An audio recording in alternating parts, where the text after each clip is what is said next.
प्रणाम, नमस्कार। बहुत स्वागत है आपका उस कार्यक्रम में जिसका नाम है हे प्रभु आनंददाता, और उसका एक और नया एपिसोड आप देख रहे हैं। अपनी प्रतिक्रियाएं हमें भेजें, क्योंकि उससे हमें ये पता चलता है कि हम किस दिशा में और कैसे आगे बढ़ रहे हैं। और साथ ही आपके कुछ मन से जुड़े हुए, जिज्ञासा से जुड़े हुए विषय हों तो व्हाट्सएप नंबर 7000969440 आपकी स्क्रीन पर है। इस पर आप अपने विचार, सुझाव, जिज्ञासा हमें भेज सकते हैं। आज हम जिस विषय पर अपने विद्वान वक्ता के साथ उनके परामर्श की रोशनी में, प्रकाश में आगे बढ़ेंगे, वो विषय मुझे बड़ा रुचिकर लगता है। और मैं देखता हूँ हम सबके भीतर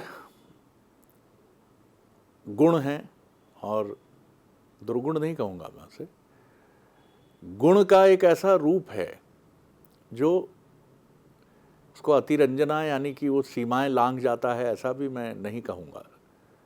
लेकिन ये सब में नहीं है। अधिकतर आप कह सकते हैं बल्कि 95% लोग जो हैं वो विफल होते हैं अपने स्वभाव को साधने में। क्रोध को, अपनी इच्छाओं को, कामनाओं को, निराशा को, दुख को, सुख को, वो इनके साथ मतवाले होकर बह जाते हैं।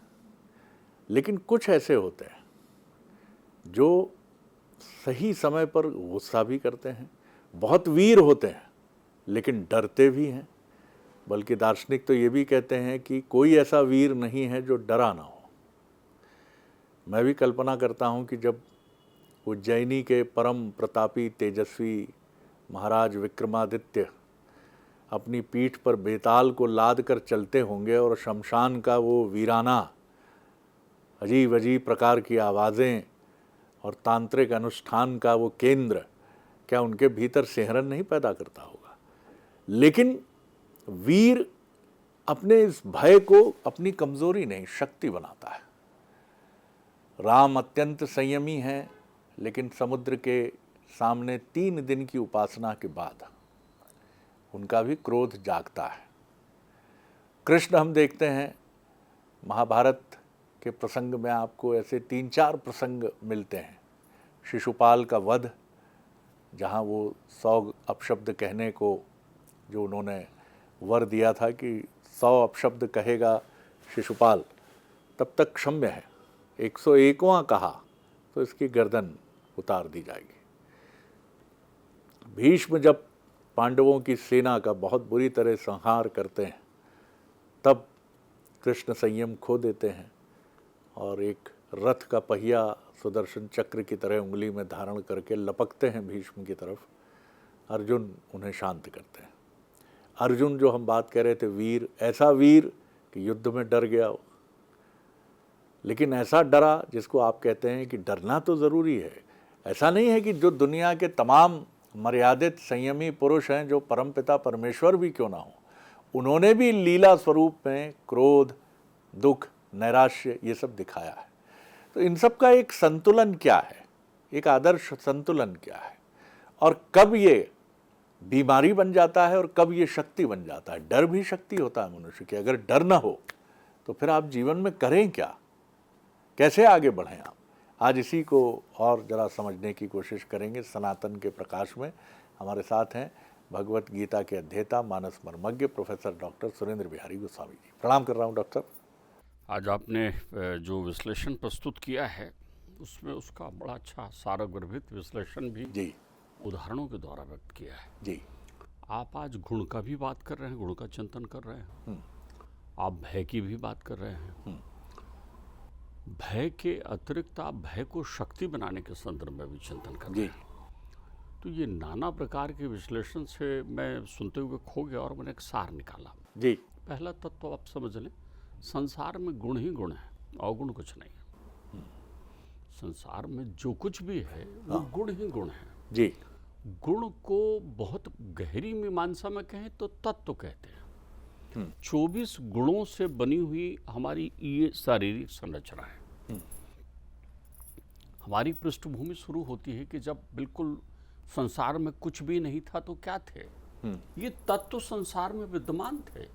तो सचराचर सृष्टि में जब कुछ भी नहीं था, शून्यता विद्यमान थी, तब भी ये तत्व यहाँ विद्यमान थे। इन तत्वों को गूढ़ भाषा में 24 या 25 तत्वों के रूप में व्यक्त किया जाता है।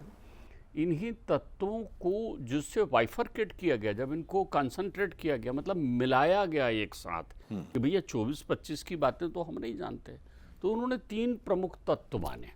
इन्हीं को 3 गुण कहते हैं। ये गुण कहलाते हैं रजोगुण, तमोगुण, सतोगुण। ये जो गुणों से भी परे है, गुण भी जिसको नहीं जानते, जिससे गुण बने हैं, उनको त्रिगुणातीत कहते हैं। इसलिए ब्रह्म का एक नाम होता है त्रिगुणातीत। तो अब देखिए कि ये जितने तत्व हैं संसार में, एलिमेंट्स जो हैं, गुण हैं, ये हर तत्व महत्वपूर्ण है। इनमें कोऑर्डिनेशन हो जाने पर समस्या ये थी कि हमारी सृष्टि बनी नहीं पा रही थी ना, क्योंकि इसमें कोऑर्डिनेशन नहीं था कहीं पर। देखिए कितनी सुंदर साइंटिफिक व्याख्या है। जिन लोगों के पास गुण नहीं है, गुण का अभाव है, वो उसे अवगुण कह लेते हैं। वो अवगुण यानी गुण का अभाव, आपके पास गुण नहीं है तो गुणविहीन जो भी कृत्य है वो आप करने लगते हो, इसलिए आप अवगुणी हो जाते हो, वो गुण नहीं माना जाता। आप समझ लीजिए, जैसे आपने एक शब्द का उपयोग किया भय। भय को मूल तत्व के रूप में कहते हैं अज्ञानता। ज्ञान निर्भय करता है और अज्ञान भयभीत करता है। आप चूंकि अब उसका ज्ञान नहीं है आपको, आप इस शरीर के प्रति आसक्ति रखते हैं, तो डर यानी मृत्यु, काल। कोई भी व्यक्ति किसी को करते समय झिझकता है तो उसके स्वरूप अलग अलग कर ले, अंततोगत्वा वो काल का चिंतन कर रहा होता है। कहीं गिर जाऊंगा तो, कहीं पकड़ा जाऊंगा तो क्या है? तो का अंत क्या है? काल। तो का अंत क्या है? काल। तो आप ध्यान रखिए, अब चूंकि काल अज्ञानता है, काल को अध्यात्म की भाषा में क्या कहते हैं? अज्ञानता। बड़ी सहजता से आप समझिए, काल इसलिए अज्ञानता है कि आपकी मृत्यु तो हो ही नहीं सकती, आप अविनाशी हो। मृत्यु शरीर की होती है, तो चूंकि शरीर से आपकी आसक्ति है, तो शरीर से जुड़े सारे तत्वों को आप ये सुरक्षित रखना चाहते हो, इसलिए डरते हो आप। तो जैसे ही ज्ञान आ जाता है वैसे डरते नहीं। कंस से सब डरते हैं, लेकिन कंस से कौन नहीं डरता? कान्हा जी नहीं डरते। कंस से कौन नहीं डरता? वसुदेव नहीं डरते। कंस से कौन नहीं डरता? नंद नहीं डरते। नंद अपने पुत्र से मोह करते हैं, इसलिए कंस से डरते हैं। जहां भी आपका ज्ञान अज्ञान में है, इसलिए आप डरते हैं, सीधी सी बात है उसमें। आप चूंकि नौकरी करते हैं, इसलिए शासक से डरते हैं। अगर आप नौकरी नहीं करते हैं तो शासक से नहीं डरेंगे, लेकिन सम्मान करेंगे। वो ज्ञान है, वो ज्ञान है। ज्ञान सम्मान देता है, अज्ञान भ्रम और भय उत्पन्न करता है आपके जीवन में। तो ये जितने भी हमारे शरीर, जिसको आप बोलचाल की भाषा में अवगुण कहते हैं, जिसको आप अपनी ताकत बनाना चाहते हैं, जिसको आप भय कहते हैं ना, अज्ञानता भी ताकत हो सकती है, लेकिन आप वास्तव में अबोध अज्ञानी हो तो ताकत बन जाएगी। बोध अज्ञानी नहीं होता, या तो अबोध होता है या अबोध होता है, और अबोध निश्चल होता है, इसलिए उसके पास भय वहां ताकत में रहती है, अज्ञानता। जानबूझकर भोला बनना और भोला रहने में बड़ा अंतर है शरद जी, बहुत अंतर है। तो ये इनका समन्वय कैसा हो, इसका चित्रण आपको हमारे सनातन संस्कृति में, पुराण, वेद और अध्यात्म में बिल्कुल मिलेगा कि ये सारे तत्व थे। अर्थात 5 कर्मेंद्रियां थीं, 5 ज्ञानेंद्रियां थीं, ये विचरण कर रही थी, मिलती थी आपस में, लेकिन वहां गाढ़ पार्टिकल नहीं था जो उनको बांध सके। उससे ये थी, लेकिन समन्वय नहीं था। ये तत्व थे। 5 कर्मेंद्रियां कहीं विचरण कर रही थी, 5 ज्ञानेंद्रियां कहीं विचरण कर रही थी, 5 तन्मात्रा कहीं विचरण कर रहे थे, 5 महाभूत कहीं विचरण कर रहे थे, फिर मन, बुद्धि, चित्त और अहंकार भी था। अर्थात इन तत्व की विद्यमानता थी। शून्य आकाश के प्रकट होते ही हवा आ गई थी ना, तो तत्व तो विद्यमानता थी। तो इनको कौन जोड़ता? चित्त चैतन्य, चेतना आई, उन्होंने इस सबको एक स्वरूप दे दिया। तो आपके शरीर में जो शरीर है हमारा, उसको अध्यात्म की भाषा में मुझे ध्यान आता है बड़ा सुंदर प्रसंग है जब नारद जो हैं हर्ष और शबलाश्व से प्रश्न पूछते हैं दक्ष प्रजापति के पुत्रों से कि तुमने 25 तत्वों से बना हुआ भवन देखा है क्या? तो उन्होंने कहा देखा है ना।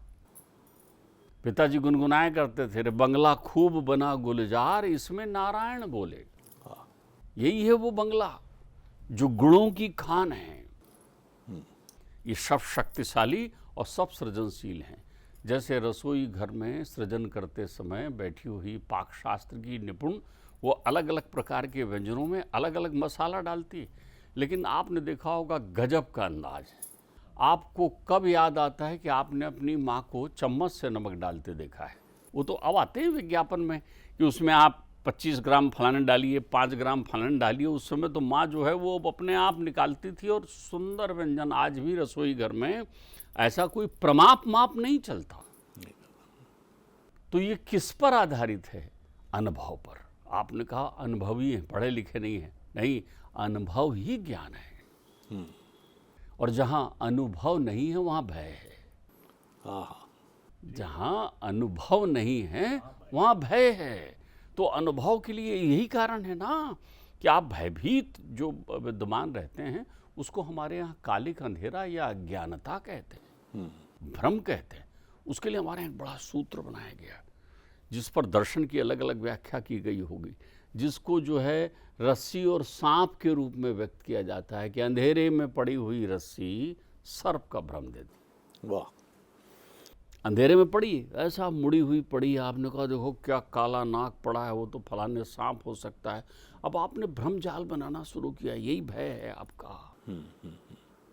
वास्तव में जब आपको ज्ञान हो जाता है तो आप समझ जाते हैं कि वो सर्प नहीं, रस्सी थी। जैसे दूर रेगिस्तान में घूमते हुए आपको जल का बोध होता है कि वो देखिए क्या सागर है, क्या पानी भरा हुआ है, लेकिन वो मृग की तृष्णा ही होती है।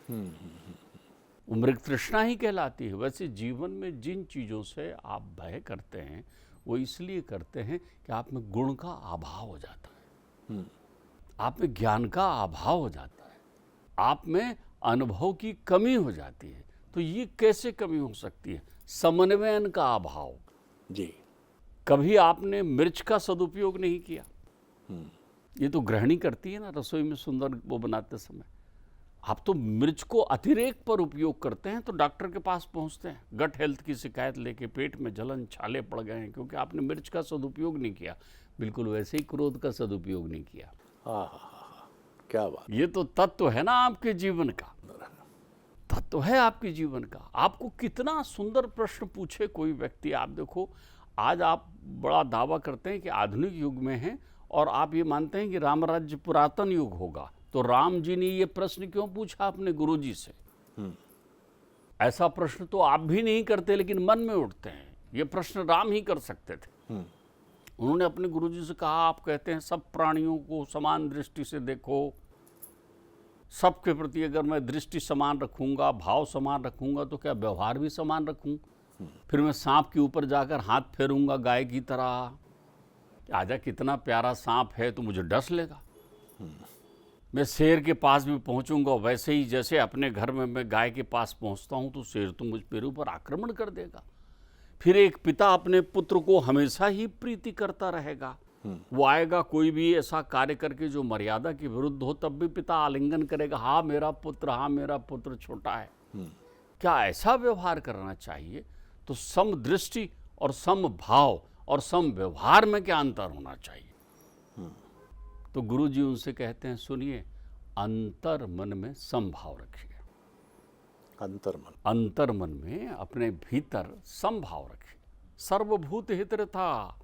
संसार में नाना प्रकार के लोग अलग अलग तत्वों की प्रधानता से लेकर बने हुए हैं। जो जिसमें जो तत्व प्रधान है उसके हिसाब से उसका स्वभाव बना हुआ है, लेकिन उसके भीतर बैठा हुआ वो चैतन्य एक जैसा है। इसलिए स्वभाव तो वही रखिए आप। बहुत गहरी बात है। भाव तो वही रखिए आप, समभाव रखिए। और बोले दृष्टि व्यवहार पर केंद्रित करिए। बिना अवसर फीकी लगे नीकी सी यह बात कहते हैं ना। बिना अवसर वही बात आप कहेंगे जो गाना आप हमेशा गुनगुनाते रहते हैं, शोक में वो नहीं गुनगुनाते आप, जबकि आपको परम प्रिय है, बल्कि चलता हुआ वो गीत आपको दुखद लगने लगेगा। बिन अवसर फीकी लगी। हाँ, तो दृष्टि सम होने पर भी व्यवहार का आचरण भिन्नात्मक रखिए। ये बहिरंग दिखावा बनाइए व्यवहार, जो मर्यादा और अनुशासन से सुसज्जित हो। शेर के साथ शेर की तरह व्यवहार करिए, सावधानी रखिए वहां पर। सर्प के साथ सर्प की तरह, गाय के साथ गाय की तरह, बड़ों के साथ बड़ों की तरह, छोटों के साथ छोटों की तरह। तो ये प्रक्रिया आप रखिए। तो आप सवाल है कि निर्भय अगर होना चाहते हैं तो भी, आपने कहा मैं निर्भय हूं। अच्छा, निर्भय है मतलब ज्ञान की पूर्णता को प्राप्त कर चुके। निर्भय वही है जो या तो समर्पण कर दे या पूर्णता को प्राप्त कर ले। दो ही व्यक्ति निर्भय हो सकते हैं, ध्यान रखिए। या तो पूर्णता को प्राप्त कर ले, संपूर्ण, पूर्णमदः पूर्णमिदं पूर्णात् पूर्णमुदच्यते। फिर वो बहिरंग और अंतरंग में एक जैसा हो जाए, उसके पास कुछ भी छुपावट के लिए ना रहे। वो नश्वर काया और संसार के नाशवान स्वरूप को जान जाए।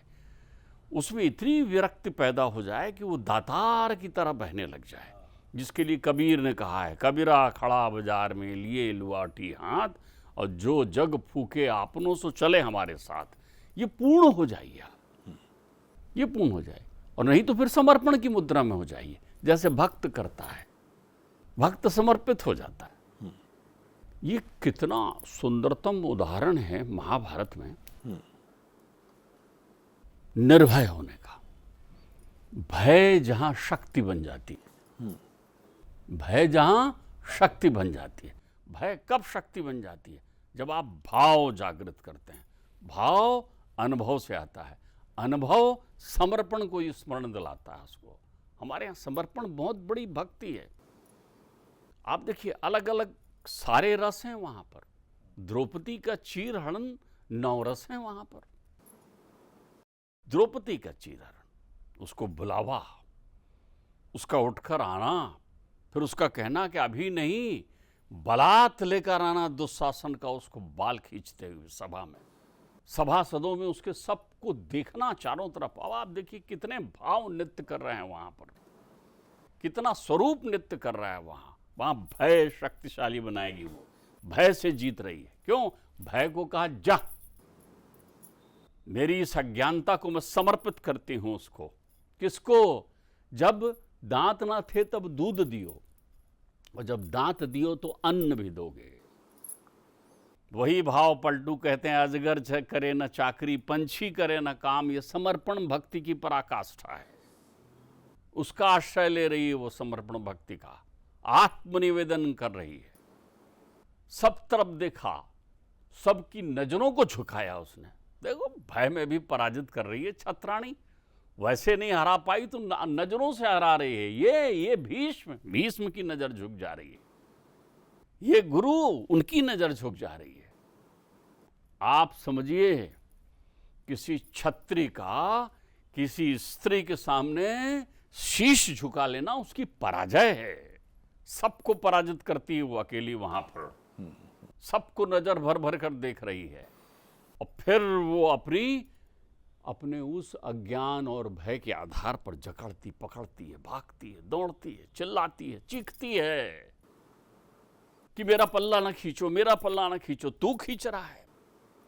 क्या उसकी स्थिति रही होगी जब भय चरम पर पहुंच जाता है कि कोई हिल नहीं रहा है, कोई वीर, कोई आ नहीं रहा है मेरे पास, तो पुकारती है पहले। द्वैत तिरोहित हो जाता है निर्भय हो जाने से। वो द्वैत में चिल्लाती है, अरे मथुरा से आओ, द्वारिका से आओ, वृंदावन से आओ, जगन्नाथ से आओ। कितने नाम ले लेके पुकारती है, कोई नहीं आता। लेकिन वो कहती है, अरे तुम तो सब में हो, मुझ में भी हो। जागृत होती है निर्भय होने के लिए और समर्पण कर देती है। ले, तुझे मेरा वस्त्र चाहिए, दिया। जो दातार है वस्त्र देने वाला वो आएगा। तो सारी बीच नारी है कि नारी बीच सारी है, कि सारी में ही नारी है कि नारी की ही सारी है। भय अज्ञानता है, अज्ञानता से मुक्त होना है जी, तो आप ज्ञान और गुण की प्राप्ति करें, और जो परमात्मा ने आपको दे रखा है उसका सदुपयोग करें। क्रोध का सदुपयोग करें, दुर्वासा की तरह। क्रोध दुर्वासा की तरह करिए, शिशुपाल की तरह नहीं। क्योंकि जब भी दुर्वासा ने क्रोध किया है सृजन करने के लिए। डॉक्टर साहब, मुझे लगता है कि आपने जो उदाहरण दिया उसके बाद कुछ कहने के लिए शेष नहीं रहता, क्योंकि अद्भुत प्रसंग आपने खींचा और द्वैत भी है वहाँ, द्वैत भी हटता है और ज्ञान का प्रकाश भी है, क्योंकि वो समझ जाती है कि मेरे भीतर ही व्यष्टि में ही समष्टि है, और जब वो ये समझ जाती है तो उसी क्षण वो घटता है, जिसको कुछ लोग चमत्कार कहते हैं, कुछ लोग ईश कृपा कहते हैं। लेकिन दरअसल वो आत्मविश्वास का और भय का प्रस्थापन बिंदु है, जहाँ से भय प्रस्थित होता है और एक अटूट और अमिट विश्वास व्यक्ति के मन में जन्म लेता है, द्रौपदी के मन में जन्म लेता है कि नहीं, मेरा अपमान नहीं होगा इस सभा में। बचपन में हम लोग जब डॉक्टर साहब ये बात कह रहे थे तो मुझे याद आता है ज्ञान कितना ज़रूरी है। आज की पीढ़ी तो अपनी योग्यता अनुसार सिले सिलाए और रेडीमेड और शोरूम कल्चर, मॉल कल्चर से कपड़े ख़रीदती है। हमारी पीढ़ी पिताजी और कुछ और वरिष्ठ जनों के साथ त्योहारों पर कपड़े खरीदने जाती थी, तो रंगीन और चमकदार कपड़े पसंद आते ही हैं हर किसी को, और एक बालक को भी वही पसंद आते थे। तो दुकानदार भी यही चाहता था, हाँ हाँ बहुत अच्छा लगेगा, आप लीजिए। पिताजी या साथ में और भी कोई वरिष्ठ होते तो वो कहते थे बेटा इसका रंग जल्दी उड़ जाएगा, फिर भी हम अड़े रहते थे कि यही लेना है। और जब उसको लेकर आते थे और पहली धुलाई के बाद वो चमकदार रंग बदरंग हो जाता था, पिताजी क्रोध से नहीं, ज्ञान भरी एक मुस्कान से कहते थे अब तुमको समझ में आया होगा हम क्यों कह रहे थे कि वो चमकदार नहीं था, लेकिन था वो अच्छा, वो बहुत लंबा साथ देता। ज्ञान आपको धोखा नहीं देता है, ज्ञान आपके भीतर से भय का समापन बिंदु बनता है। भय आएगा, लेकिन भय आना उतना दुखद नहीं है जितना भय के साथ ज्ञान और समर्पण भाव का होना जरूरी है। कि कृष्ण अर्जुन से यही तो कहते हैं कि मैं तो तुम्हारे साथ तुम्हारे रथ पर हूं, फिर भी तुम डर रहे हो अर्जुन। तो जिस दिन हमें ये पता चल जाता है कि कोई ईश सत्ता है, देखिए कितनी सुंदर बात डॉक्टर साहब ने कही, 3 तरह के गुण हैं संसार में। किसी को क्रोध बहुत आता है, कोई निराशावादी है, कोई सकारात्मक है, अध्यात्मवादी है। तो जिसके गुण में, व्यक्तित्व में जिस गुण की प्रधानता है वो वैसा ही, लेकिन चैतन्य तत्व सब में एक जैसा है, इसीलिए सबके प्रति समभाव। बड़ा आनंद आया डॉक्टर साहब, अगली बार एक और नए विषय के साथ उपस्थित होंगे। प्रणाम, नमस्कार।